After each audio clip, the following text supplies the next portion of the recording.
Gudista xubnaha taranka gabdhaha iyo haweenka maanta waxay ka jirtaa ugu dhawaan 30 wadan. Gabdhaha badankooda waxa la gudaa markay da'dooda u dhaxayso 4 ilaa 15 jir. Ma jirto taageero loo hayo hananka diin kasta.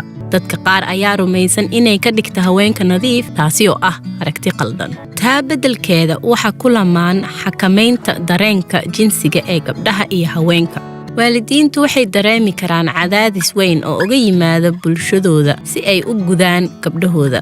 Waalidiintu waxay aaminsan yihiin in gabdhaha aan la gudin ay ku adkaan karto in la guursado. Gudista xubinta taranka aad ayay u xanuun badan tahay. Xaaladaha qaar, qaybo ka mid ah dibnaha iyo kintirka ayaa la gooyaa, sida badan iyadoo la suuxinin. Xubinta taranka intaa kadib waa la qodbaa, waxaana laga tagaa dalool yar oo loogu talagalay kaadida iyo dhiigga caadada inay soo maraan.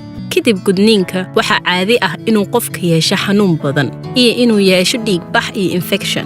Waxa dhici karta inay ku adkaato kaadidu, iyadoo ay u wehliyaan infectionka kaadi mareynta kaga dhaco oo soo noqnoqda.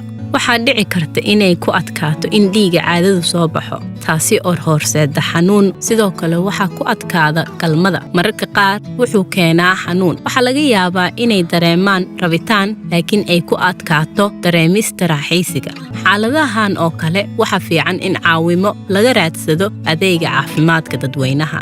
Maanta waxaa jira waalid tiro badan oo aan rabin inay gudaan gabdhahay dhaleen, kuwaasi oo doortay inay ka daayaan. Sidoo kale waxaa jira wadamo badan oo sii kordhaya kuwaasi oo joojiye gudista xubinta taranka haweenka. Gabdhahoo dhan waxay xaq u leeyihiin inayna noqon dhibanaha gabood baladan.